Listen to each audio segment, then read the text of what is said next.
तो ये मूवी शुरू होती है नल को दिखाते हुए, जिसको क्लिंटार नामी प्लेनेट पर कैद करके रखा गया है। बताया जाता है कि इस प्लेनेट पर सारे ही उसके बच्चे हैं जिन्हें सिम्बियोट्स कहा जाता है, जिन सब पर नल हुकूमत करने के साथ साथ जुल्म भी किया करता था। नल के जुल्म बढ़ जाने पर सभी सिम्बियोट्स ने तंग आकर एक प्लान बनाया और अपने ही बादशाह नल को कैद कर दिया। अब नल अपने आप को इस कैद से आजाद करवाना चाहता है, जिसके लिए उसे कोड एक्स नामी किसी चीज की जरूरत है, जो कि वेनम सिम्बियोट और एडी की बनाई हुई है। ये सिम्बियोट इस वक्त जमीन पर है और अब वो किसी पैरासाइट की तरह एडी की बॉडी के अंदर रहता है। खैर, नल को किसी भी कीमत पे अपनी इस कैद से आजाद होना था, उस डिवाइस को यानी कोड एक्स को हासिल करना था, जिसके लिए वो एक प्लान बनाता है और ज़ीनोफेगस नामी बड़ी बड़ी क्रिएचर्स को पूरे यूनिवर्स में भेज देता है ताकि वो कोड एक्स को ट्रैक करके नल के लिए हासिल कर लाए। लेकिन ये काम इतना आसान नहीं। ज़ीनोफेगस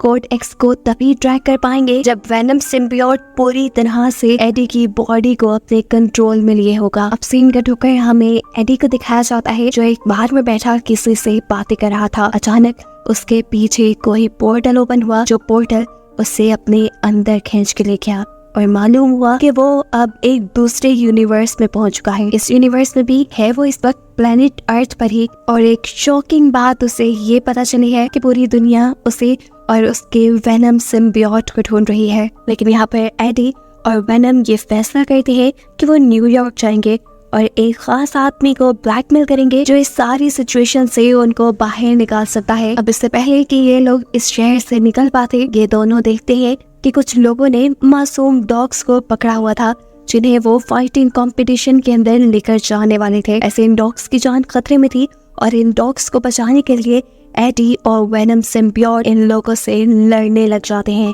वेनम सिम्बियोट के लिए इन आम इंसानों से लड़ना कोई बहुत ज्यादा मुश्किल नहीं था। उसने बड़ी आसानी से सभी लोगों को अपने कंट्रोल में कर लिया और आखिर में इन सब के सर भी खा लिए, जिसके बाद फाइनली इन दोनों ने उन गुंडों के चुंगल से डॉग्स को भी आजाद करवाया और अब ये तैयार थे न्यूयॉर्क जाने के लिए। अब रास्ते में देखने को मिलता है कि वेनम सिम्बियोट ने एडी की बॉडी के ऊपर पूरी तरह कंट्रोल लिया हुआ था, जिसकी वजह से उसके आसपास मौजूद ज़ीनोफेगस को उनकी लोकेशन के बारे में पता चल जाता है। यही से सीन कट होकर हम एरिया 51 को देखते हैं, जो एक अंडरग्राउंड फैसिलिटी है। इस फैसिलिटी के अंदर देखने को मिलता है कि एक लेडी साइंटिस्ट ने बहुत से सिम्बियोट्स को कैद करके रखा हुआ था, जो काफी अर्सा पहले वेनम सिम्बियोट के साथ ही यहाँ जमीन पर आए थे। यही लेडी साइंटिस्ट के साथ हम रेक्स नामी एक सोल्जर को भी देखते हैं, जो सिम्बियोट्स के ऊपर ही स्टडी करने के लिए यहाँ आया था और वो ये जानना चाहता था कि आखिर क्यों ये सिम्बियोट्स दुनिया पे आए थे और वो दुनिया से यानी अर्थ से चाहते क्या है। लेडी साइंटिस्ट रेक्स को सिम्बियोट्स के बारे में बताने लगती है, जो किसी पैरासाइट की तरह किसी दूसरी क्रिएचर के साथ रह सकते हैं। और इस टाइम लेडी साइंटिस्ट किसी ऐसी क्रिएचर की तलाश में है जिनके साथ ये सिम्बियोट्स अपना अच्छा रिलेशन बना ले, लेकिन अभी तक वो इस मिशन में कामयाब नहीं हुई। यहीं पर अब लेडी साइंटिस्ट को खबर मिलती है कि उन्हें एक ऐसा आदमी मिला है जिसका ऑलरेडी सिम्बियोट से काफी अच्छा रिलेशन है, लेकिन यह आदमी उनके साथ कोई कोऑपरेट नहीं कर रहा, यानी उन्हें कुछ सिम्बियोट्स के बारे में ज्यादा इन्फॉर्मेशन नहीं दे रहा, उनसे बात नहीं कर रहा। मालूम होता है कि ये आदमी सिम्बियोट्स के बारे में बात इसलिए नहीं कर रहा क्योंकि जिस सिम्बियोट के साथ उसने अपने आप को सिंक किया था, उस सिम्बियोट ने उसे मरने के लिए अकेला छोड़ दिया। यहाँ पर लेडी साइंटिस्ट इस आदमी को एक और सिम्बियोट देती है सिंक करने के लिए, यानी अपने साथ रिलेशन बनाने के लिए, और साथ ही उसे ये भी बताती है कि ये सारे के सारे सिम्बियोट एक नल नामी क्रिएचर के बच्चे हैं और कैसे अपनी बेहिसी के चलते नल इन सारे सिम्बियोट्स को मारना चाहता था, लेकिन इन सारे सिम्बियोट्स ने बगावत की और मिलकर नल को ही कैद कर दिया और खुद वहां से आजाद हो गए। नल अब अपनी उस कैद से आजाद होना चाहता है, जिसके लिए उसे कोड एक्स की जरूरत है। समझ लो वो कोड एक्स उसकी जेल की चाबी है और वो कोड एक्स इन्हीं सिम्बियोट्स में से किसी एक सिम्बियोट ने बनाया है। लेकिन जितने सिम्बियोट यहाँ मेरे पास है, इनमें से किसी के पास भी कोड एक्स नहीं, और उसी कोड एक्स को लेने के लिए नल ने बहुत सारे ज़ीनोफेगस अब अर्थ पे यानी दुनिया में भेजे हैं। इधर हमें तो पता है कि वो कोड एक्स है वेनम सिम्बियोट और एडी के पास। अब सीन दोबारा वहीं पे शिफ्ट होते हैं जहां हमने देखा था कि सफर करते हुए वेनम सिम्बियोट ने पूरी तरह एडी की बॉडी पे कंट्रोल ले लिया था और उसी की वजह से एक जेनोफेगस ने उन्हें ट्रैक भी कर लिया। वो अब उनसे जैसे ही कोडेक्स लेने के लिए उनके पीछे आता है तो यहाँ हमें मूवी का एक बहुत ही जबरदस्त शॉट दिखाया जाता है जिसमें वेनम सिम्बियोट और एडी का सामना हो रहा है जेनोफेगस से, और ये लोग प्लेन के ऊपर लड़ रही है। इनकी लड़ाई ये ज्यादा देर चल नहीं पाती क्योंकि जेनोफेगस प्लेन के इंजन में आकर मारा जाता है। लेकिन अब इस इंसिडेंट से एक अच्छी चीज ये हो गई थी कि वेनम सिम्बियोट होशियार हो गया था। वो ये जान गया था कि जब भी वो एडी की बॉडी पर पूरी तरह कंट्रोल करेगा उसे कोई ना कोई जेनोफेगस ट्रैक कर लेगा, इसलिए अब उसने एडी की बॉडी को कंट्रोल करने से अवॉइड करना शुरू कर दिया है। और ये बात उसने खुद एडी को भी बता दी है। ये कहते ही उसने एडी को प्लेन से नीचे फेंक दिया और उसे बचाने के लिए खुद किसी पैराशूट की तरह उसके ऊपर की तरफ उड़ने लगा। अब एडी को तो ज्यादा कुछ पता नहीं था कि वो क्रिएचर जिसने उसके ऊपर हमला किया वो कौन है और आखिर वो चाहती क्या है। यहाँ पर वेनम सिम्बियोट उसे बताता है कि वो क्रिएचर जेनोफेगस है जिसे नल ने भेजा है।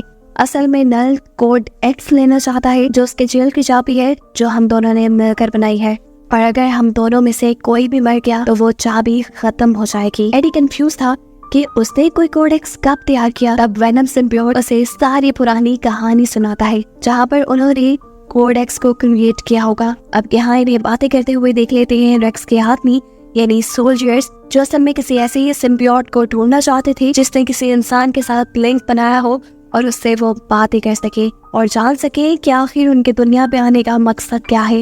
एडी खुद इतना ज्यादा ताकतवर नहीं था लेकिन जैसे तैसे करके उसने इन सोल्जर से बचने की कोशिश की और अपने आप को बचाने के चक्कर में उसने गलती से एक सोल्जर को भी मार दिया। उसकी हमेशा से ताकत उसका सिम्बियोट ही रहा था, लेकिन अब सिम्बियोट उसके ऊपर पूरी तरह कंट्रोल नहीं ले सकता था क्योंकि अगर वो ऐसा करता तो कोई ना कोई जेनोफेगस उनको ट्रैक कर लेता और उनके लिए मुसीबतें और ज्यादा बढ़ जाती। इसी सारी लड़ाई के चलते हम देखते हैं कि एडी गलती से पानी में गिर चुका है। तैरने की उसमें ताकत नहीं थी और अगर उसे बचाना था तो वो वेनम सिम्बियोट को ही बचाना था। वेनम सिम्बियोट उसे बचाने के लिए यहाँ ना चाहते हुए उसके ऊपर पूरी तरह कंट्रोल कर लेता है और ऐसे काफी सारे जेनोफेगस उन्हें ट्रैक कर लेते हैं। अब यहाँ इससे पहले कि जेनोफेगस इनके ऊपर हमला कर लेता ये लोग होशियारी दिखाते हैं और पानी से निकलने के फौरन बाद ही वेनम एडी की बॉडी को छोड़ देता है जिसकी वजह से जेनोफेगस उसे देख नहीं पाता और झुंझला कर वो यहाँ काफी सारे सोल्जर्स को मार देता है जो एडी और वेनम के पीछे ही पड़े थे। एडी तो मौका पाकर यहाँ से भाग चुका था लेकिन पैदल वो कितना भी आगे जाता। यहाँ उसकी किस्मत उसका साथ देती है और उसे एक फैमिली मिल जाती है जो रोड ट्रिप पर निकली हुई थी। वो फैमिली एडी को लिफ्ट दे देती है और बताती है कि ये लोग एरिया 51 पर रुकने वाले हैं क्योंकि इन्हें बहुत सारे एलियंस को किन्हीं सिम्बियोट्स को देखना है। एडी भूखा था। ये फैमिली एडी को खाने के साथ साथ जूते भी देती है क्योंकि एडी के पास इस टाइम जूते भी नहीं थे। रास्ते में ये फैमिली फाइनली एडी को लॉस वेगस छोड़ चुकी थी। हम यहाँ पर आकर एडी अपनी एक पुरानी फ्रेंड से मिलता है जो कि एडी के वेनम वाले रूप से बहुत ही ज्यादा इम्प्रेस थी और उन्हें खुश करने के लिए यहाँ मजबूरन उनके स्टार करने पर वेनम को एडी की बॉडी पर कंट्रोल लेना पड़ता है, जिसके बाद ये दोनों यहाँ पे डांस करते हैं और इनके इस हैप्पी मूवमेंट का नतीजा ये निकलता है कि बहुत सारे जेनोफेगस उसे ट्रैक कर लेते हैं।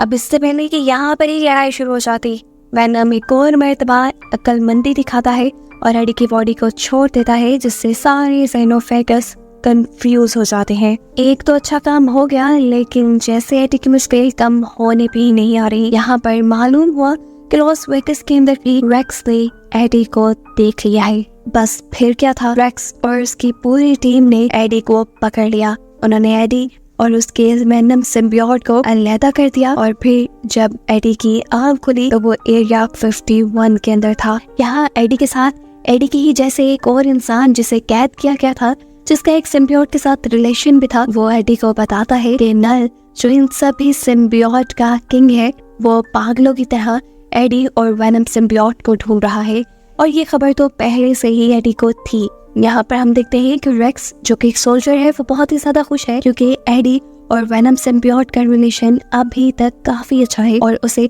एडी की मदद से काफी सारी इंफॉर्मेशन मिल भी सकती है। वो अब इस जगह का सारा कंट्रोल अपने हाथ में ले लेता है और यहाँ मौजूद साइंटिस्ट को भी यहाँ से चले जाने को कहता है। अभी तो उसे एडी से पुराने बदले भी लेने थे। एक तो पिछली मरतबा रेक्स के हाथ नहीं लगा था ऊपर से उसने रेक्स के कई बंदे भी मार दिए थे, जिनका बदला लेने के लिए वो एडी को एक मर्तबा बाहर निकालकर उसे शूट करने की कोशिश करता है। लेकिन एडी की किस्मत अच्छी थी यहाँ पर, क्योंकि वेनम एक और मर्तबा उसे बचाने के लिए यहाँ आ गया। लेकिन अब सवाल तो ये है कि वेनम सिम्बियोट को तो इन लोगों ने कैद कर दिया था, तो वो यहाँ आया कैसे? असल में वेनम जानता था कि रेक्स एडी के साथ कुछ ना कुछ तो बुरा करेगा। उसका ख्याल रखने के लिए उसे यहाँ साइंटिस्ट के साथ अच्छा बॉन्ड कर लिया, जिस साइंटिस्ट को रेक्स फसूल में इस फैसिलिटी से निकालना चाह रहा था। बस उसी साइंटिस्ट की मदद से वेनम सिम्बियोट अपने जेल से आजाद हुआ और उसने अपने एडी को बचा लिया। लेकिन यहाँ सिचुएशन कंट्रोल में आने के बजाय इनके साथ और भी बुरा हो चुका था, क्योंकि एडी को बचाने के लिए वेनम सिम्बियोट ने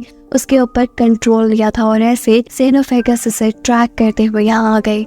अब यहाँ पे मौजूद लेशर सिम्बियोट जो ये बात जानता था कि ये जेनोफेगस नल ने भेजे हैं और वो वेनम से कोड एक्स लेना चाहते हैं, वो इस सिम्बियोट को रोकता है, इससे लड़ता है और वेनम को यहाँ से भागने का मौका देता है, ये कहते हुए कि तुम चले जाओ और कभी नल को आजाद मत होने देना, यानी नल को कभी कोड एक्स मत देना।